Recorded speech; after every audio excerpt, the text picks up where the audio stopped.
Break के बाद दर्शकों आप सभी का बहुत बहुत मैं स्वागत करती हूं। आप देख रहे हैं इंडिया न्यूज, आपके साथ मैं सृष्टि मिश्रा। दोपहर के 2:30 बज चुके हैं और चलिए बुलेटिन की शुरुआत करते हैं बारिश के साथ। बारिश जो कभी राहत बनकर आती है, वही जब आफत बन जाए तो जिंदगी को थाम देती है।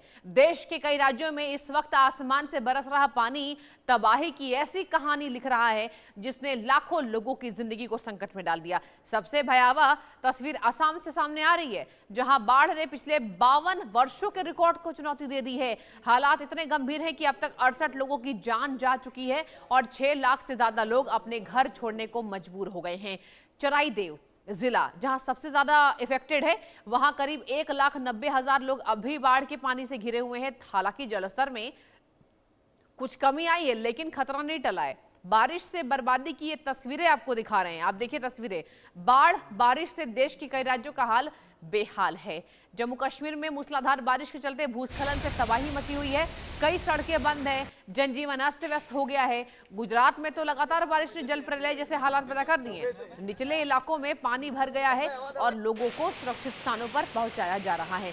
छत्तीसगढ़ के बालोद में सामान्य से 22% अधिक बारिश ने किसानों को राहत जरूर दी है, लेकिन शहरों में जल भराव और नदी नालों के उफान ने मुश्किलें बढ़ा दी है। सिया देवी मंदिर का संपर्क तक टूट गया है।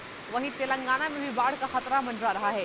छत्तीसगढ़ के ऊपरी इलाकों में भारी बारिश के कारण टाली पेरू प्रोजेक्ट के 24 गेट खोलने पड़े हैं और गोदावरी नदी में लगभग 1 लाख क्यूसेक पानी छोड़ा गया है। ये देखिए 6 तस्वीरें आपके टीवी स्क्रीन पर। 7 तस्वीरें। आसमान से जो आफत बरफ कर उभरी है। ओडिशा में भी नदियों का जलस्तर बढ़ने से बाढ़ की आशंका गहरा गई है। यानी कि कुल मिलाकर हर जगह बारिश ने ऐसा बेहाल कर दिया स्थिति को कि ऐसा लग रहा है जल प्रलय आने वाला है। सबसे ज्यादा असम में। आप सोचिए, असम में जिस तरीके से एक पिता 3 बच्चों को अपनी जान जोखिम में डालकर बचाता नजर आ रहा था, उसने पूरे देश को झकझोरा। असम में 68 मौतें, 68 टोटल काउंट। आप सोचिए 68 मौतें हो चुकी हैं। जनजीवन अस्त व्यस्त है। ओडिशा में भी नदियों का जलस्तर बढ़ रहा है। काशी में भी गंगा नदी उफान पर है। इसके साथ उत्तर प्रदेश में भी नदियां खतरे के निशान से ऊपर बह रही हैं। आपको तस्वीरें ये दिखा रहे हैं ताकि आपको अंदाजा हो कि बाढ़ ने हिंदुस्तान में किस तरीके से तबाही मचाई हुई है। आप देखिए, गुजरात में सबसे बड़ा नुकसान हुआ, निचले इलाके भी डूब गए। अब उफान पर सारी नदियां सामने आ रही हैं। अब इसके साथ आपको दिखा दें, जिस तरीके से ये तस्वीरें सामने आपको दिखा रहे हैं, जनजीवन बेहाल है, यातायात ठप हो गया है। कई रूट्स को बाढ़ के कारण डाइवर्टेड किया गया। इसके साथ सबसे बड़ी यहाँ पर जो आफत है वो असम की जनता ने देखी है। असम में लगातार रेस्क्यू ऑपरेशन जारी है। हालांकि असम में जल का जो स्तर है वो थोड़ा नीचे आता जरूर नजर आ रहा है, लेकिन राहत बिल्कुल नहीं है। आम जो लोग हैं वो दूसरे स्थानों पर जाने को मजबूर हो गए हैं। अपना पूरा घर बार छोड़कर कागजात तक सबके जलमग्न हो चुके हैं। आपको बता दें, कितनी कहानियां असम से ऐसी आ रही हैं जो रूह कपा देने वाली हैं।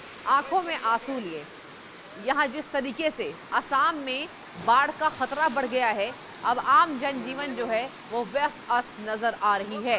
असम में बारिश का कहर लगातार जारी है। नदियां उफान पर है।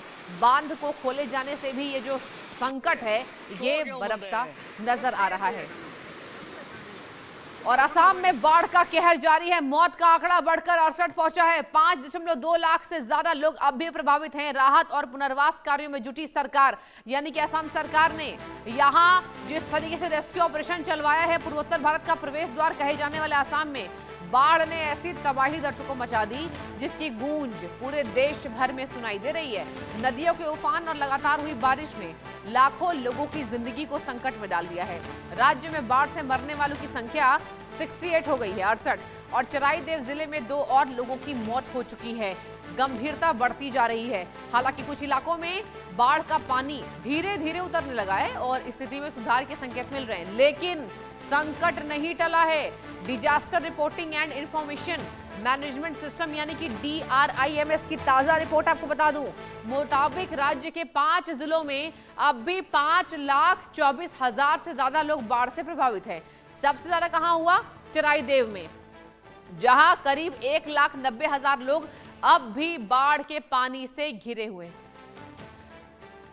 निबिर डेका मेरे संवाददाता भी जुड़ चुके हैं ज्यादा जानकारी के साथ। निबिर, चराई देव में तो मतलब वाकई ये रिपोर्ट जो हम दर्शकों को समझा रहे हैं, बता रहे हैं, ये वाकई हैरान कर देने वाली रिपोर्ट है। 1,90,000 लोग अभी बाढ़ के पानी में घिरे हुए हैं। स्थितियां जरा बताइए।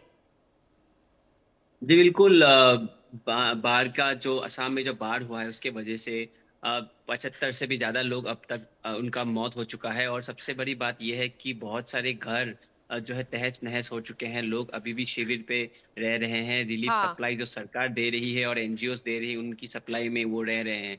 ये सबसे बड़ा चैलेंज है आज असम असम जो अभी फेस कर रहा है। और आप जिस जिले के बारे में बात कर रहे हैं, असम में 3 जिला है ऐसा जिसमें सबसे ज्यादा फ्लड हुआ है। एक तो है चराईदेव डिस्ट्रिक्ट, एक शिवसागर डिस्ट्रिक्ट और एक है जोरहाट डिस्ट्रिक्ट। इन 3 डिस्ट्रिक्ट में जो बाढ़ का जो अभी कहर है उसके वजह से जो है लाखों लोग इम्पैक्टेड हैं। और सबसे बड़ी बात हम जो जिस बारे में कह नहीं रहे हैं कि ये खेत का एरिया है, रूरल इकोनॉमी है यहाँ पे।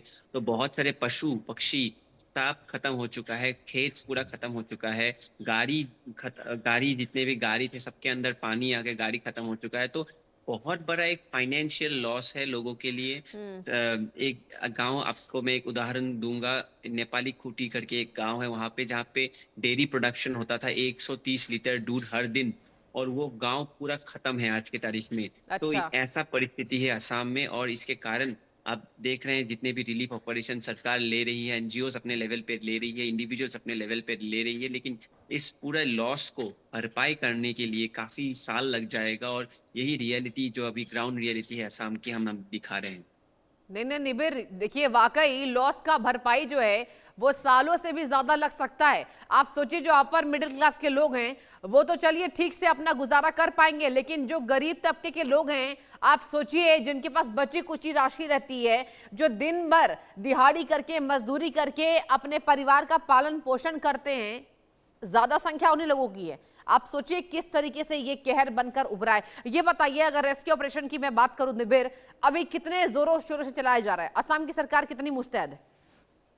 देखिए, असम सरकार जो कह रही है वो एक 3R फॉर्मूला के बारे में कह रही है। अच्छा। फर्स्ट आर ये था कि रेस्क्यू, दूसरा आर ये था कि रिलीफ, और तीसरा आर है कि रिहेबिलिटेशन। अभी रेस्क्यू का फेज जो है खत्म हो चुका है। अभी रिलीफ का फेज चल रहा है और रिहेबिलिटेशन का फेज चल रहा है। इसका मतलब ये है कि जो जो लोग शिविर में रह रहे हैं उनको रिलीफ पहुंचा रहे हैं। जिनके घरों में अब तक बिजली पानी नहीं है उनको रिलीफ आ रहा है, सबको रिलीफ आ रहा है। लेकिन इसके बाद रिहेबिलिटेशन होगा। रिहेबिलिटेशन में जितना भी आपका नुकसान हुआ है, आपके घर के अंदर पानी घुस के जितना नुकसान हुआ है, ना केवल घरों में, स्कूल का, पाठशाला की किताबें खत्म हो चुका है, उन सबकी जो है भरपाई सरकार अपने सिस्टम से करेगी। अब तक सीएम हिमंत विश्व शर्मा ने 2-3 मेजर्स जो है अनाउंस किए हैं। एक तो है 15,000 हर परिवार को